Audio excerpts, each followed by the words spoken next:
Yo hoy aquí en casita, recuerda, quédate en casa. Hoy vamos a continuar con la segunda parte de la historia de uno de los personajes más emblemáticos de Venezuela. Se trata de Andrés de Jesús María y José Bello López, conocido por todos nosotros como Andrés Bello.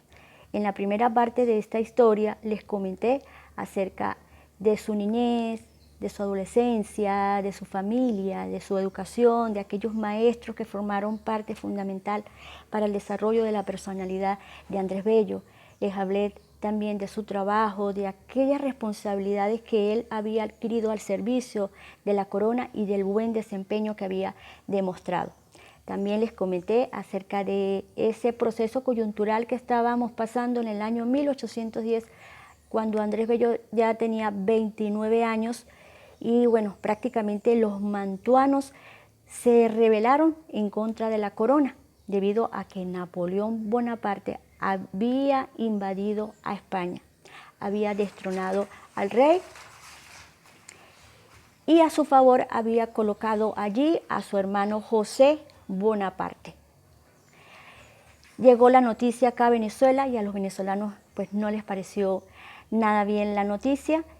Por lo tanto, los mantuanos se organizaron y fue cuando se creó la Junta de Gobierno con la finalidad ya de crear la primera república. Ya no queríamos depender de España, no queríamos ser una colonia, sino queríamos ser una república independiente. Y de hecho, un jueves santo, el 19 de abril de 1810, se firmó el Acta de Independencia y se creó la primera república. El problema fue que esa junta de gobierno fue creada solamente por mantuanos, por blancos criollos, que eran el estatus social, eran los poderosos, los estatus social los primeros. Sin embargo, a pesar de ser un estatus social alto, a ellos consideraban que también se le estaban vulnerando algunos derechos. Se reúnen la Junta de Gobierno y ellos deciden hacer la primera misión diplomática con el objetivo de pedir auxilio a Londres. Se necesitaba una maquinaria, se necesitaban soldados, armas, logística, por si acaso Napoleón venía acá a invadirnos también. Para esa responsabilidad enviaron a 3 personajes muy importantes, como fue Simón Bolívar, que ya ocupaba un cargo militar relevante. Mandaron también a Andrés Bello, que era militar también, con un cargo alto, pero no con tropas, no trabajaba con tropas, sino que él trabajaba en la parte administrativa. Ya les había comentado que él era secretario. Y también enviaron a una tercera persona, como fue el señor Luis López Méndez, que era abogado y que también era diplomático. Enviaron a estas 3 personalidades a Londres con el objetivo de que hablaran y pidieran auxilio. Sin embargo, a pesar de que Simón Bolívar insistió varias veces con los ingleses, les explicó la necesidad que teníamos de ser independientes y que sabíamos que no iba eso ya simplemente con un acta, no íbamos a ser independientes, sino que nos venía una tarea fuerte, que así fue. Y los ingleses le negaron totalmente la ayuda. Bueno, ¿qué sucede? Simón Bolívar, Andrés Bello y Luis López se van a la casa de Francisco de Miranda. Francisco de Miranda vivía en Londres. La casa quedaba ubicada en el centro de Londres. Era una casa muy bonita, una casa de 2 pisos, pero una casa, digamos que atípica. ¿Por qué?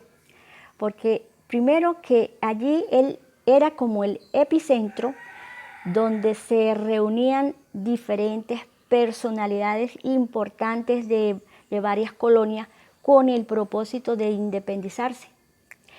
Allí ellos se reunían y estudiaban lo que eran planeaban, controlaban, evaluaban, orientaban todos los pasos relacionados a la independencia de esas colonias. Pero además, esa casa tenía otra particularidad, y era que allí había una imprenta escondida. De allí sacaban un periódico clandestino donde era repartido prácticamente por toda Hispanoamérica con el objetivo de formar e informar a la población acerca de los logros, los avances, las dificultades encontradas en esos procesos de independencia. ¿Qué sucede allí? En esa calle donde estaba la casa de Francisco de Miranda siempre habían espías. Siempre estaban espiando a ver quién entraba y quién salía de la casa. Bueno, Simón Bolívar, en vista de que no lo ayudaron, él se regresa. Y López Méndez y Andrés Bello se quedan allí un tiempo. Habían quedado que la Junta de Gobierno le iba a enviar un dinero para ellos poder subsistir allí, pero bueno, ahí se quedaron. Francisco de Miranda vivía en esa casa con su esposa y sus 2 hijos. La esposa era muy hermosa. Andrés Bello, cuando subió al segundo piso, se quedó totalmente enamorado. No vayan a pensar que es de la esposa de Francisco de Miranda, porque don Andrés Bello fue un hombre con una moral intachable. Se enamora de la biblioteca que tenía Francisco de Miranda, que ocupaba todo el segundo piso. Eran cientos y cientos de libros. Que es más, allí Andrés Bello aprendió otro idioma, que fue el idioma griego, y lo aprendió de una manera autodidacta. Además, consideraba que esos textos eran joyas bibliográficas, lo cual él los aprovechó con esa sed de conocimiento, con ese deseo de aprender. Él aprovechó esa biblioteca tan hermosa que tenía Francisco de Miranda. Bueno, ¿qué sucede después? Andrés Bello se queda, Luis López se queda allí, y mientras tanto se quedan redactando el periódico y viendo a ver si conseguían de alguna manera recursos para ayudar a Venezuela en cuanto a ese proceso de independencia. Pasa un año y nada que envían dinero, no le envían absolutamente ningún dinero a Andrés Bello ni a Luis López. Pero ¿qué sucede? Que en el año 1811 Venezuela estaba en una guerra, una guerra total de independencia. La primera república había caído, los españoles habían tomado el poder y estaban en una lucha total, que por eso no les enviaban dinero. Pasa otro año y ¿qué sucede? Nada de dinero, no les envía nada de dinero. En el año 1802, nada más 12, estaba pasando algo increíble aquí en Venezuela. Hubo un terremoto, un cataclismo total, 10.000 muertos, las casas destruidas. De hecho, la casa de Andrés Bello se cayó, la iglesia que estaba cerca allí de su casa también se cayó. Para completar, a Andrés Bello le habían levantado una calumnia, que ya se lo había comentado en el primer video, donde decían que él apoyaba más a la colonia española que a los mantuanos. Total que él dice, bueno, ¿qué voy a hacer? Dice Andrés Bello. Aquí ya llevo 2 años, un viaje que iba a ser de ida y vuelta, ya tenía 2 años allá con deseos de regresar. Pero prácticamente por la calumnia que le habían levantado, Andrés Bello estaba exiliado, ¿sí? Estaba botado del país. Y entonces él lo que hace es que comienza a trabajar dando clases a domicilio. Sí, ahí empieza a dar clase de castellano, de español, y también daba clase de francés, considerado que el francés para ese momento era como un idioma que estaba de moda. Bien, y también comenzó a trabajar como de auxiliar, un trabajo muy sencillo en la biblioteca del Museo Británico. Y para él eso fue una joya, para él un regalo, porque él cuando cerraba la biblioteca se quedaba allí horas y horas y horas estudiando hasta la madrugada. Y también el gobierno inglés le había dado una pensión a Luis López Méndez, y ellos pues se compartían y ahí iban sobrepasando mientras se arreglaba la situación en Venezuela. Llegó el año 1812 1814 y bueno, Andrés Bello se enamora, se casa con una joven de 20 años, ya Andrés Bello tenía 33 años. La joven se llama Mary Ant y de ese matrimonio, de esa unión, nacieron 3 niños. Pero desde que se casa y desde antes de casarse, Andrés Bello estaba pasando por una situación económica muy precaria, muy difícil. La pensión que le habían dado a Luis López Méndez, se la habían quitado. Las clases a domicilio habían disminuido. La biblioteca le pagaban muy poco. Y así fue pasando los años. Él deprimido, se sentía mal, no sabía qué hacer. No tenía zapatos, no tenía ropa.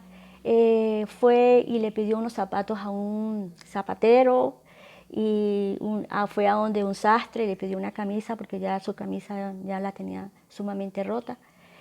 Y después no tenía cómo pagarlo. Y una política que tenían los ingleses era que la persona que no pagaba iba directamente a la cárcel.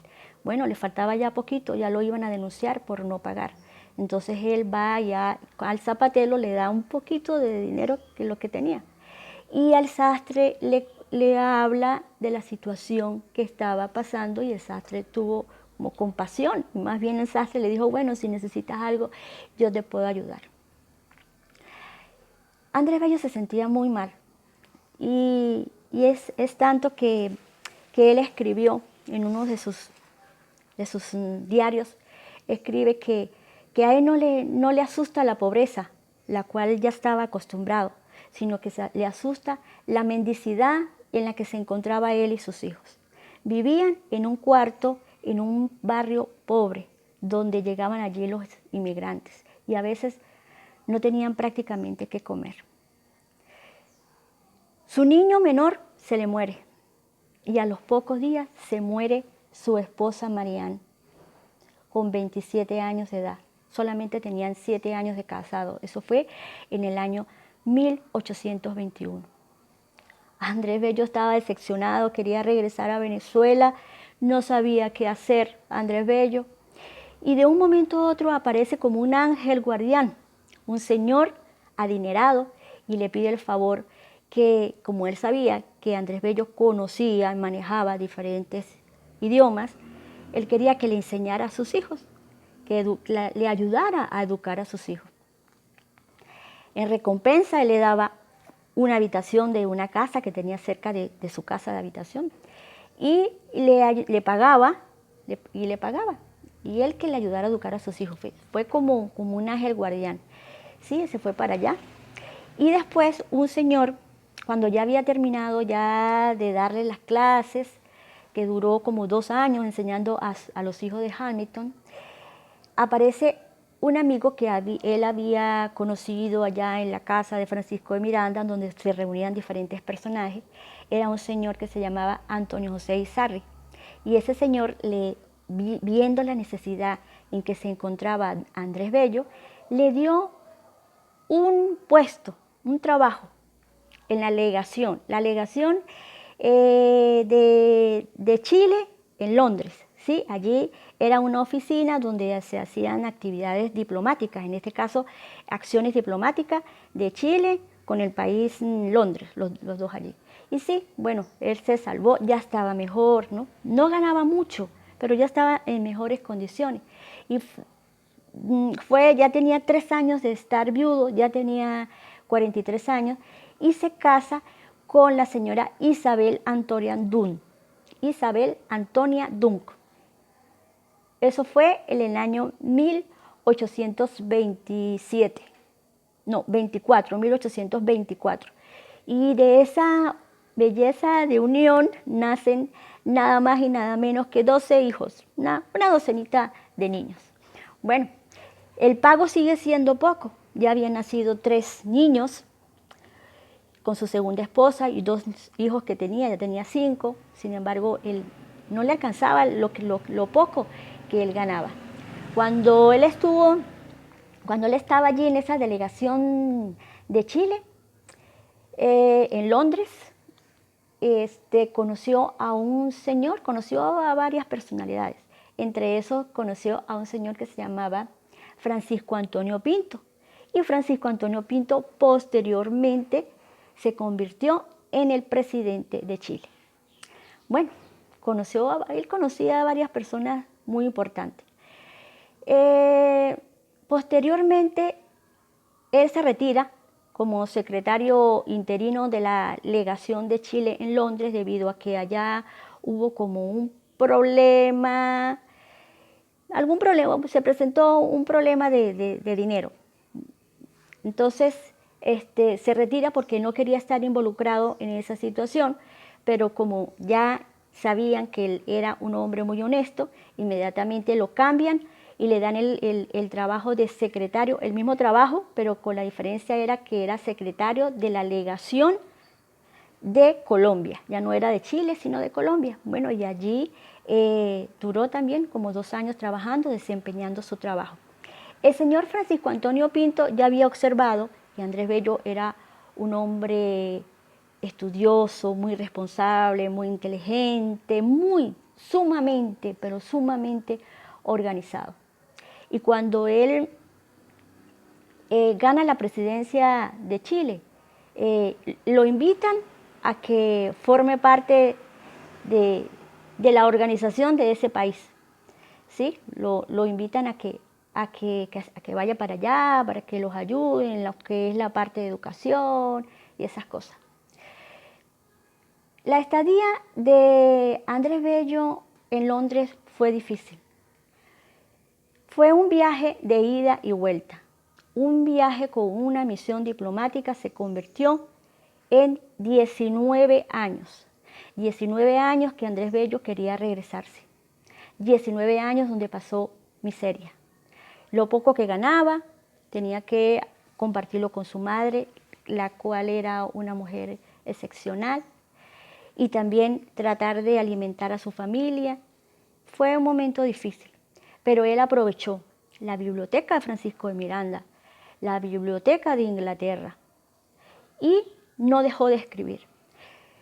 Es más, él escribió diferentes poemas. Entre esos poemas está Alocución a la poesía y un poema que es muy reconocido, que es Silva a la agricultura de la zona tórrida.